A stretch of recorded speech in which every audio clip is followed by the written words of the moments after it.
আসসালামু আলাইকুম। Accounting tutor জিন্নাত sir. আজ আছি আপনাদের সাথে এইচএসসি ইংলিশ সেকেন্ড পেপারের একটা গুরুত্বপূর্ণ ক্লাস নিয়ে। সেটা হচ্ছে আমরা যখন ক্লাস 1 করছিলাম তখন আমরা সাম ফ্রেজ অ্যান্ড ওয়ার্ডস এর 3টে নিয়ম নিয়ে আলোচনা করছিলাম। আবার বলছি, আমরা special usages of some phrase and words এর 3টে নিয়ম নিয়ে ইতিপূর্বে আলোচনা করেছি। আজকে আমরা 4 নম্বর যে নিয়ম আছে সেখান থেকে মোটামুটি কয়েকটা নিয়ম আলোচনা করব আর কি। তো এভাবে করে আমরা যেটা করব, যে ধারাবাহিকভাবে ক্লাসগুলো আপলোড দেব এবং আপনারা যেটা করবেন, এই প্রত্যেকটা ক্লাস একটা মানে রেগুলার মেনটেন করে করবেন। আর এই ক্লাসগুলো করার পরে অবশ্যই খাতায় এই রুলগুলো লিখে লিখে প্র্যাকটিস করবেন বাসায় আর কি। ফাইনালি যখন আমাদের সবগুলো নিয়ম পড়ানো হয়ে যাবে, তখন আমরা যেটা করব, যে বিগত যে বোর্ডের প্রশ্নগুলো আসছে সেগুলো এক্সারসাইজ করে দেখাই দেবো যে আসলে কিভাবে বোর্ডের কোশ্চেনটা হয়, কিভাবে সেটা সলভ করব। আমাদের যে নিয়মটা শিখেছি সেই নিয়মের সাথে আমাদের বোর্ডের কোশ্চেনটা আমরা সলভ করতে পারতেছি কিনা সেটা আমাদের শিখতে হবে। এখন আমরা যখন বোর্ড কোশ্চেন করতে যাব, তখন যে যদি আপনি নিয়ম শুরু করেন, তাহলে যেটা হবে, আমরা বোর্ড কোশ্চেন পড়াবো আর আপনি মাত্র নিয়ম শিখতেছেন, একটা ঝামেলা হয়ে যাবে বা একটা গ্যাপ সৃষ্টি হয়ে যাবে। তো সেই জন্য আপনার আমার যে পরামর্শ থাকবে সেটা হচ্ছে যে যখন যে ভিডিওটা দেখবেন, মাস্ট ওই ভিডিওর যে লেকচারটা থাকবে ওই লেকচারটা আপনি আপনার নোট খাতে তুলে ফেলবেন। তুলে ফেলে জাস্ট বাসায় কয়েকবার রিভিউ দিবেন আর বারবার এই ভিডিওগুলো দেখবেন। তো যেটা হবে যে এই ভিডিও ক্লাসটা যখন আপনি বারবার দেখবেন, তখন হচ্ছে যে আপনার এই ক্লাসটা মেমোরাইজ হয়ে যাবে খুব দ্রুত।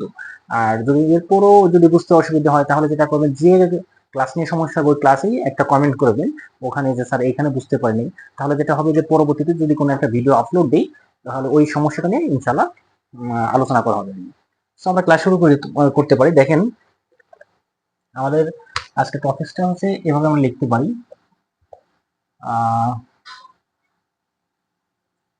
আমরা শর্টকাটে লিখলাম phrases and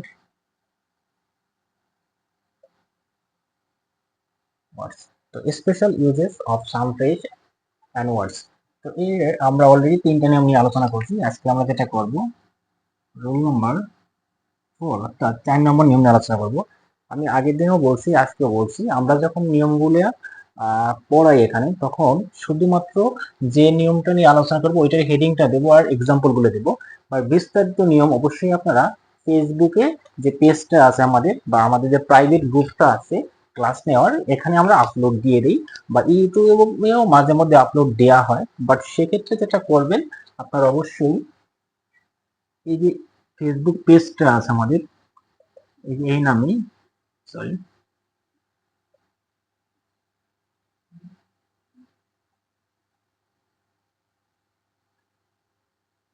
tutor Jinnat sir, just এই নামে যদি আপনি একটু সার্চ দেন ফেসবুকে, তাহলে এই পেজটা পাবেন। এই পেজ থেকে আপনারা যেটা করতে পারেন, যে এই যে যে ক্লাসগুলো আমরা নিচ্ছি, এই ক্লাসগুলোর বিস্তারিত হ্যান্ড নোটটা বা এই শিটটা আমরা ওখানে আপলোড দিয়ে দিচ্ছি। সুতরাং ওখানে একটু খোঁজ নিলে অবশ্যই আপনারা এগুলো সব পেয়ে যাবেন। তারপরেও যদি ইউটিউবে যাওয়ার পরেও কেউ না পান, বা শুধু ইউটিউব দেখে যারা এই ক্লাসটা দেখবেন, অথবা এই পেজ আপনি খুঁজে পাচ্ছেন না, সেক্ষেত্রে যেখান থেকেই পান, যদি কোনো কারণে কোনো একটা হ্যান্ড নোট না পান, অবশ্যই আপনি একটু কমেন্টস করে জানাবেন। কমেন্ট করে জানালে যেটা হবে, আমি ওখানে আপনাকে রিপ্লাই দিয়ে বোঝাই দিতে পারবো যে কোথায় গেলে এটা পাবেন। আচ্ছা, এখন আমরা শুরু করতে পারি। দেখেন, 4 নম্বর নিয়মটা আমরা বলবো, সেটা হচ্ছে হোয়াট ইফ। এই হোয়াট ইফটা আমরা কখন ব্যবহার করব? হোয়াট ইফটা আমরা হচ্ছে কোনো কিছু ঘটার ভয় প্রকাশ যদি করে, আবার বলছি, কোনো একটা ঘটনা ঘটার যদি ভয় প্রকাশ পায়, তখন আমরা হোয়াট ইফ ব্যবহার করব। সাপোজ এমন হতে পারে যে আপনি কোথায় গেলেন, ট্যুরে গেলেন মা বাবাকে না জানিয়ে। ধরেন আপনি একটা কোনো একটা মেসে অথবা কোনো একটা হোস্টেলে আছেন। এখন বন্ধুদের সাথে কি বললেন যে আমি একটা ট্যুরে যাব, বন্ধুদের নিয়ে একটা প্ল্যান করে ট্যুরে চলে গেলেন ঘুরতে, চট্টগ্রাম কক্সবাজারে ঘুরতে গেলেন। এখন যেহেতু বাবা মাকে জানাই যান নাই, আপনি ট্যুরটা শেষ করে আবার ব্যাক চলে আসলেন, বাসায় ফেরত আসলেন। আসার পরে আপনি আপনার গন্তব্যে যখন ফেরত আসেন, হোস্টেলে বা মেসে আগে বসে বসে চিন্তা করতেছেন যে আচ্ছা, যদি এমন হতো যে ওখানে যাই একটা দুর্ঘটনা ঘটে যেত, তখন এই ভয়টা প্রকাশ পেতে পারে। এখন যদি কোনো একটা দুর্ঘটনা ঘটতো, তাহলে আমার বাবা মা আমাকে নিয়ে কি একটা সমস্যায় পড়তো, কি একটা বিড়ম্বনায় পড়তো, বা আমার বাবা মা যদি এই বিষয়টা জানে বা জানতে পারে, তাহলে মানে খুব একটা রাগারাগি করতে পারে, বা কিছু একটা তো করবে, আমাকে একটা শাস্তি প্রদান করতে পারে। তো এই যে যে একটা মনের ভয়টা এখন প্রকাশ করলো, এমন যদি কোনো একটা মিনিং প্রকাশ করে কোনো একটা সেন্টেন্স দ্বারা, সেক্ষেত্রে আমরা যেটা করবো, হোয়াট ইফটা ব্যবহার করবো। আবার বলছি যে যদি কোনো একটা ভয় প্রকাশ পায় কোনো একটা সেন্টেন্স দ্বারা, সেক্ষেত্রে আমরা হোয়াট ইফটা ব্যবহার করি। সেই ভয়টা হচ্ছে পূর্বের কোনো একটা ঘটনার ভয়। আচ্ছা, তাহলে আমরা যদি এটাকে আরো শর্টকাট হচ্ছে যে মিনিং যদি চিন্তা করি ওইভাবে আসবে। আর শর্টকাটটা হচ্ছে যে সেন্টেন্সের শেষে প্রশ্নবোধক চিহ্ন থাকবে। আরেকটা হচ্ছে যে প্রশ্নবোধক চিহ্ন তো থাকবেই, কখন একদম সেন্টেন্সের শেষে প্রশ্নবোধক চিহ্ন থাকবে। তো দুইটা জিনিস, একটা হচ্ছে ভয় প্রকাশ পাবে আর একটা হচ্ছে সেন্টেন্সের শেষে প্রশ্নবোধক চিহ্ন থাকবে। আচ্ছা, এবার আমরা একটা উদাহরণ দিই। যদি এভাবে বলি, I don't like to travel by this old car, to travel by this old car. এখন হোয়াট ইফ, দেখেন একটা সেন্টেন্স ছিল, এটার সাথেই আছে যে what if it disturbs on the way, disturb on the way. দেখেন তো, আমরা শর্টকাট যে নিয়মটা যে শেষে প্রশ্নবোধক চিহ্ন থাকবে, তাহলে আমরা এই হোয়াট ইফটা বসাবো, বাট আমরা আরো 3-4 জায়গা পাবো সেখানে প্রশ্নবোধক চিহ্ন থাকবে, বাট সবগুলো ব্যতিক্রম থাকবে। আচ্ছা, যাই হোক, এখন লাস্টে প্রশ্নবোধক চিহ্ন দেখার সাথে সাথে বুঝলাম যে এখানে হোয়াট ইফ থাকবে। আচ্ছা, এরপর আমরা যদি মিনিংটা প্রকাশ করি, কি ধরনের ভয় প্রকাশ পাইছে এখানে, I don't like a travel, আমি পছন্দ করি না একটা ট্রাভেল কোথায়, বাই দিস ওল্ড কার, অর্থাৎ এই যে পুরাতন যে গাড়িটা আছে, পুরাতন যে গাড়িটা আছে, এই গাড়িতে করে ট্রাভেল করাটা আমি পছন্দ করি না। কারণটা কি, আমার ভয় হয়। হোয়াট ইফ, কি ঘটতো যদি, ইট ডিস্টার্বস অন দ্য ওয়ে, অর্থাৎ কি ঘটতো যদি, কি ঘটতো যদি, কি যদি ডিস্টার্ব করতো, অর্থাৎ কোনো আপনার কি হয়, এই গাড়িটা চলাচল করে হঠাৎ করে যদি থেমে যেত, বা কোনো কারণে একটু যাওয়ার পরে আর একটু যাচ্ছে না, এরকম টাইপের কোনো একটা সমস্যা হতো। ডিস্টার্ব মানে হচ্ছে সমস্যা। তাহলে হোয়াট ইফ, কি ঘটতো যদি সমস্যা হতো অন দ্য ওয়ে, অর্থাৎ ট্রাভেলিং করতেছি, এই ট্রাভেলিং এর ওয়ে অর্থাৎ পথিমধ্যে যদি কোনো একটা সমস্যা হতো, এই ভয়টা আমার প্রকাশ পাচ্ছে। তাহলে ভয় প্রকাশ পাবে, এটা হচ্ছে মিনিং করে যদি পড়েন। আর শর্টকাট কথা হচ্ছে শেষে প্রশ্নবোধক চিহ্ন থাকবে, হোয়াট ইফ বসাবো। যদিও প্রশ্নবোধক চিহ্ন বসবে এই যে সাম এন্ড ফ্রেশ এন্ড ওয়ার্ডস এর ভিতরে টোটাল হচ্ছে 4 জায়গা আমরা পাবো এটা। সো 4 জায়গার 4টা বৈশিষ্ট্য আছে, ওটা মনে রাখলেও আপনি শর্টকাটে হোয়াট ইফটা বসাতে পারবেন। আচ্ছা, আমরা যদি আরেকটা উদাহরণ দিই, দেখেন, helmet should be used while driving, used while driving a motorbike, a motor bike. আচ্ছা, এখন আমরা যদি এভাবে লিখি, হোয়াট ইফ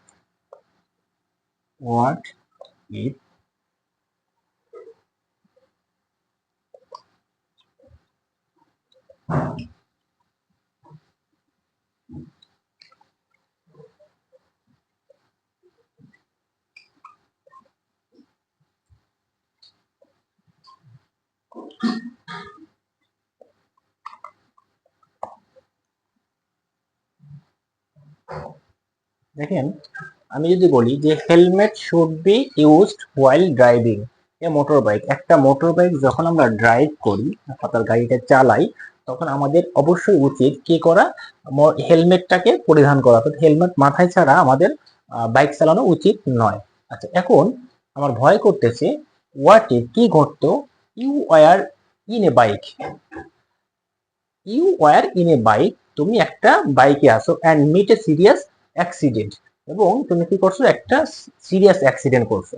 তো যদি এমন একটা ভয় প্রকাশ করে, যে কারণ আমরা জানি যে মোটর বাইক চালাতে হলে আমাদের কি করা উচিত, হেলমেট পরিধান করা উচিত।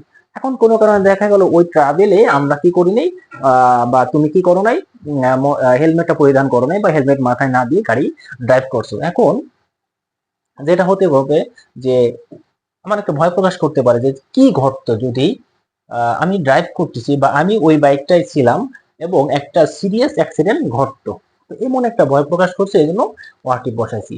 তো শর্টকাটে যদি আমরা চিন্তা করি, শেষে প্রশ্নবোধক চিহ্ন থাকলে হোয়াট ইফ বসবে। আচ্ছা, এরপর আমরা যেটা করবো, রুল নাম্বার 5 এ চলে যাব। নিয়ম হচ্ছে 5। 5 নম্বর নিয়মে যেটা শিখবো সেটা হচ্ছে খুবই সহজ, এটা ওয়ার্ডস ডট ডট লাইক অথবা what does dot dot look like. তো এই ক্ষেত্রে যেটা মনে রাখবেন, what's dot dot like oblique what does dot dot look like, এক্ষেত্রে কারো আচরণের স্বাস্থ্য, মনের অবস্থা অথবা কাল্পনিক কোনো কিছু প্রকাশ করবে। আবার বলছি, কারো আচরণ, মনের অবস্থা অথবা কাল্পনিক কোনো কিছু দেখতে কেমন, ঠিক এই সমস্ত মিনিং যদি প্রকাশ করে তাহলে আমরা এটা বসাবো। এটা আসলে মিনিং দিয়ে দরকার নেই, এটা একদম সহজ, এটা মাস্ট সবাই পারবেন। এটার কাজ হচ্ছে যে যে সেন্টেন্সটার ভিতরে দেখবেন দুইটা ড্যাশ থাকবে, অর্থাৎ এরকম একটা ড্যাশ থাকবে, মাঝে কিছু লেখা থাকবে, আরেকটা ড্যাশ থাকবে, অর্থাৎ দুইটা ড্যাশ থাকবে, মাঝে কিছু লেখা থাকবে এবং শেষে মাস্ট বি প্রশ্নবোধক চিহ্ন থাকবে। সেই সেন্টেন্সটাই আমরা এই ওয়ার্ডটা বসাবো। আবার বলছি, এই সাম ফ্রেশ এন্ড ওয়ার্ডস এর ভিতরে দেখবেন যে বক্সের ভিতরে একটা মাত্র শব্দ থাকবে, যে শব্দটার জন্য এই সেন্টেন্স থাকবে টোটাল 10টা, অর্থাৎ কোশ্চেন, ওই কোশ্চেনের মাত্র দুইটা ড্যাশ থাকবে একটা মাত্র শব্দের জন্য, অর্থাৎ এই যে এইটার জন্য শুধুমাত্র দুইটা ড্যাশ থাকবে। আচ্ছা, তাহলে যেই সেন্টেন্সটার ভিতরে আমরা দেখবো দুইটা ড্যাশ আছে, ঠিক ওই সেন্টেন্সটার ভিতরেই আমরা এই ওয়ার্ডটা বসাই দেবো। আশা করি বুঝতে পারছি। এবং শেষে মাস্ট বি প্রশ্নবোধক চিহ্ন থাকবে। দেখেন কিভাবে থাকতে পারে। ফাদার, একটা কমা দেওয়া আছে, এখানে একটা গ্যাপ দেওয়া আছে, টাইগার, এখানে একটা গ্যাপ দেওয়া আছে। দেখেন তো দুইটা ড্যাশ আছে, তার মানে এই খণ্ড এখানে বসাবো, এই লাস্টেরটুকু এখানে বসাবো, অথবা এটা এখানে, এটা এখানে। তাহলে আমরা যদি বলি father what a tiger like, অর্থাৎ বাচ্চারা অনেক সময় বলে না বাবাকে, যে বাবা বাঘ দেখতে কেমন, তো সেক্ষেত্রে এভাবেই বলছি হোয়াটস এ টাইগার লাইক, তার মানে বাঘ দেখতে কেমন। তাহলে এখান থেকে যেটা শিখলাম, যদি দুইটা ড্যাশ থাকে তাহলে আমরা প্রথম অংশ এখানে বসাবো আর পরের ড্যাশে পরের অংশ বসাবো। আচ্ছা, আশা করি 5 নম্বর নিয়মটা নিয়েও আপনাদের সমস্যা থাকবে না আর কি।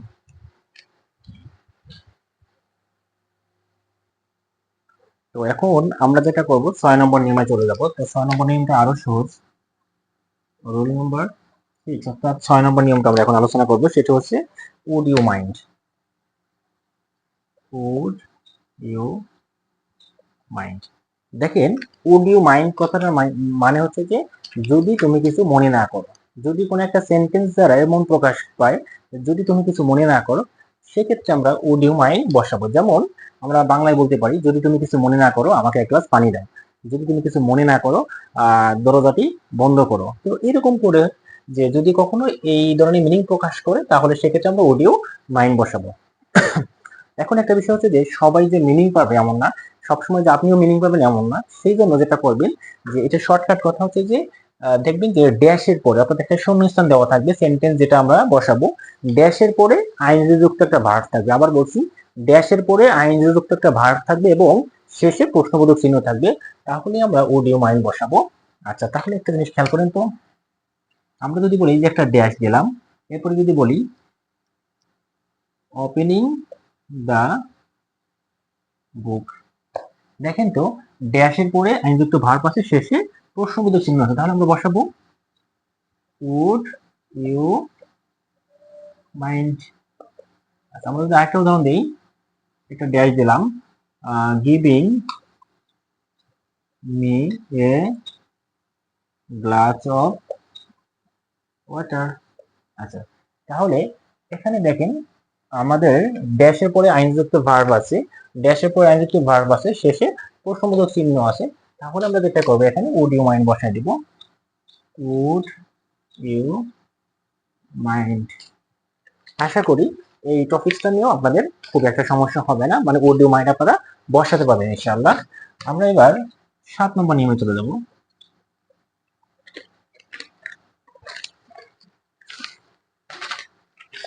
দেখেন 7 নম্বর নিয়মটা হচ্ছে হোয়াটস ইট লাইক, এটা আর এটা অনেকটা মিল পাবেন একটা জায়গা, হোয়াটস ইট লাইক, এটা হচ্ছে যে কিসের মতো বা কেমন অর্থে প্রকাশ করলে আমরা যেটা করব হোয়াটস ইট লাইক ব্যবহার করবো। আবার বলছি, কিসের মতো বা কেমন অর্থ যদি প্রকাশ পায় সেক্ষেত্রে আমরা হোয়াটস ইট লাইক ব্যবহার করব। আচ্ছা, এইখানে যেটা মনে রাখবেন আগেরটার মতোই নিয়ম, যে ড্যাশের পরে আইনযুক্ত একটা ভার্ব থাকবে, আর একটা হচ্ছে শেষে প্রশ্নবোধক চিহ্ন থাকবে। এখানে একটা ড্যাশ থাকবে, আইনযুক্ত ভার্ব থাকবে, শেষে হচ্ছে আমাদের প্রশ্নবোধক চিহ্ন থাকবে। সেক্ষেত্রে আমরা এই হোয়াটস ইট লাইক ব্যবহার করবো। তো দেখেন, আমরা যদি বলি এরকম dash swimming in the river, আরেকটা দিন, I have never visited Dhaka.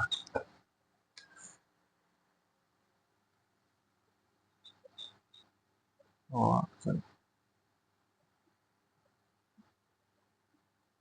Visiting the place বা this place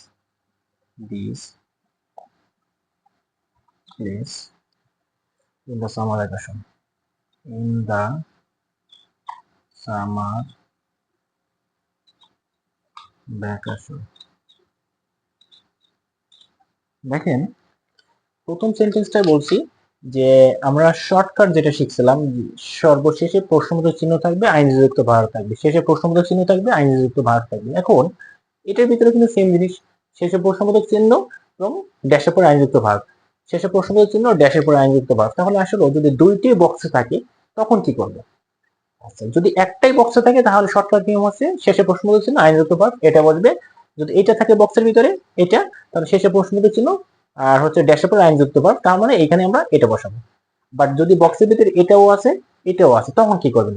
তখন যেটা করবেন, যে আমরা যে মিনিংটা শিখছিলাম, যে একটা হচ্ছে যদি কিছু মনে না করো, আর একটা হচ্ছে কেমন দেখতে অথবা হচ্ছে কিসের মতো, এরকম একটা অর্থ প্রকাশ করবে আর কি।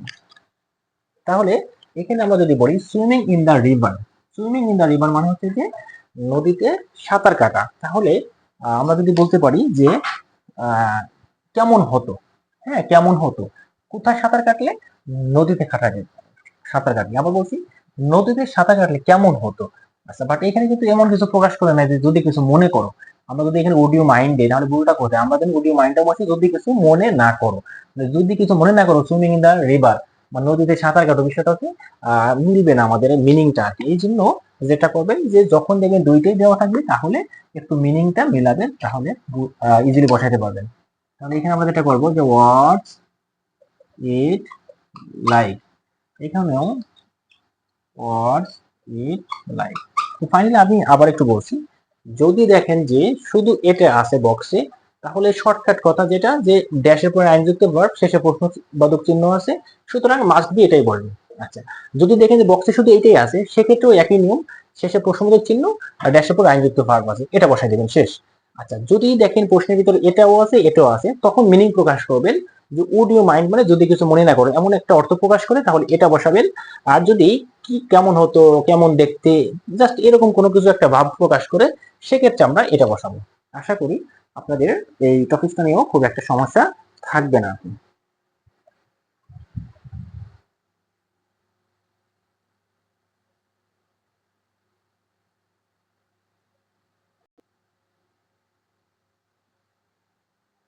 আচ্ছা, এখন আমরা যেটা করবো রোল নাম্বার 8 অর্থাৎ হচ্ছে আমরা 8 নম্বর যে নিয়মটা আছে এটা নিয়ে এখন আলোচনা করব। 8 নম্বর নিয়মটা ছিল এরকম, এটা সহজ একটা নিয়ম, অনেক বড় নিয়ম এটা। No sooner have dot dot দেন, অথবা থাকতে পারে আপনার স্কার্সলি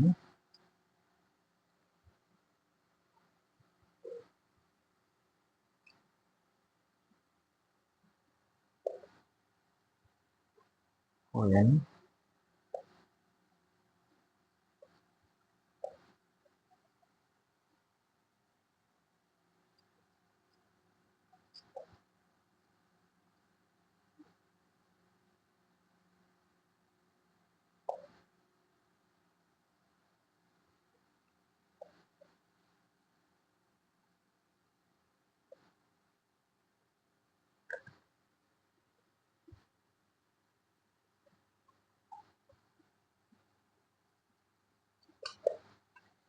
বিষয়টা একটু খেয়াল করবেন, যে 8 নম্বর নিয়মটাই তিনটে যে কোনোটাই হতে পারে আর কি। সো যে কোনোটাই থাকতে পারে, নর্মালি এই তিনটে যে কোনোটাই থাকতে পারে বক্সের ভিতরে।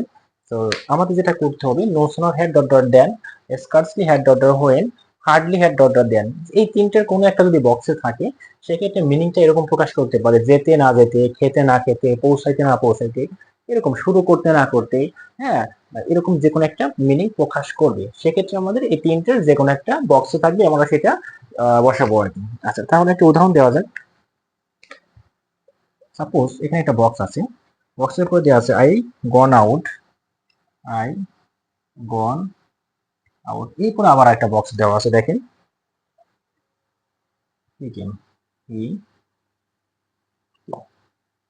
এখন আমরা একটু আগে শিখলাম যে দুইটা ড্যাশ থাকে, সেক্ষেত্রে আমরা একটা জিনিস শিখছিলাম, বাট সেক্ষেত্রে দুইটা ড্যাশে পরে আমরা বলছিলাম লাস্টে অর্থাৎ সেন্টেন্সের শেষে প্রশ্নবোধক চিহ্ন থাকবে, তখনই ওটা বসাবো।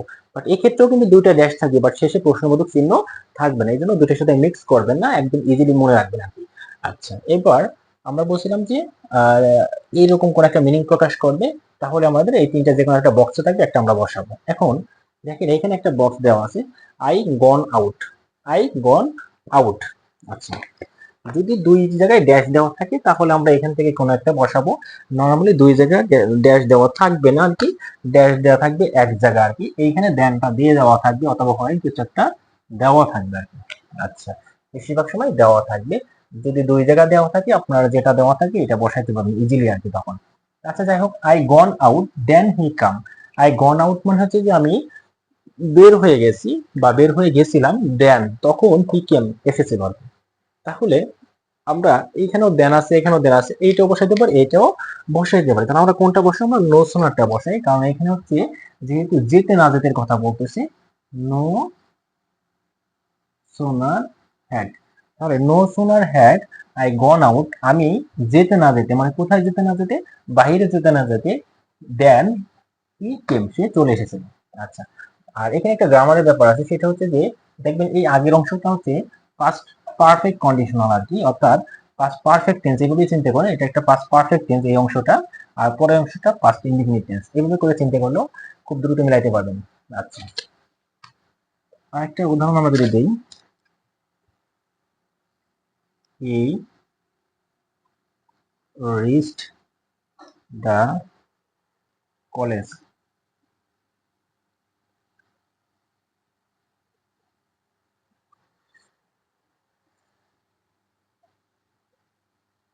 when the exam started, দেখেন হি রিস্ক দ্য কলেজ, সে কলেজে পৌঁছাইতে না পৌঁছাইতে, রিস্ক মানে পৌঁছানো, তার মানে এখানে আমাদের আসবে হচ্ছে পৌঁছাইতে না পৌঁছাইতে, হি রিস্ক দ্য কলেজ, কলেজে পৌঁছাইতে না পৌঁছাইতে, হোয়েন দ্য এক্সাম স্টার্টেড, তার মানে তখন কি হয়ে গেছিল, এক্সামটা শুরু হয়ে গেল।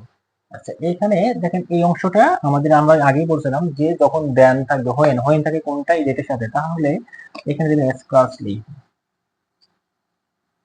স্কার্সলি, হ্যাঁ, দেখেন এই যে হোয়েন আছে, এখানে হোয়েন ছিল, এই দুটোর ভিতরে তিনটের ভিতরে শুধু একটাই হোয়েন আছে, তার মানে এই জন্য স্কোয়ারলি হ্যাড দিবেন, এই দুইটা কোনোটা বসালে কিন্তু আনসার হবে না। আর এখানে দেন ছিল, এখানেও দেন আছে, এই জন্য আমরা নোসানার বসাইছি, আপনি এখানে হার্ডলি হ্যাড দেন তাও হবে, সমস্যা নাই। আচ্ছা, তো এই ছিল আমাদের হচ্ছে আজকে টোটাল আরো 5টা নিয়ম শিখলাম। আমরা প্রথম ক্লাসে যেটা করছিলাম 3টে নিয়ম শিখছিলাম, আজকে আরো 5টা নিয়ম শিখছি, মোট আমাদের 8টা নিয়ম কমপ্লিট হয়ে গেল। তো এই 8টা নিয়ম যখন আপনারা ক্লাসটা দেখবেন, দেখার পরে যদি কারো কোনো সমস্যা হয় অবশ্যই আপনারা জানাবেন কমেন্ট করে। আপনারা যখন জানাবেন তাহলে আমি বুঝতে পারবো আসলে কোথাও সমস্যা হয়েছে কিনা। আর ক্লাসটা যদি ভালো লাগে অবশ্যই কমেন্ট করবেন, লাইক করবেন, শেয়ার দিবেন, কারণ যত বেশি লাইক কমেন্ট বা শেয়ার পাবো আমি তত বেশি উৎসাহিত হব, আপনাদের এই ইন্সপিরেশনটাই আমাকে পরবর্তী ভিডিও বা পরবর্তী যে ক্লাসগুলো নিতে হেল্প করবে আর কি। ধন্যবাদ, এখন তুমি টিচারের সাথে থাকার জন্য। আসসালামু আলাইকুম।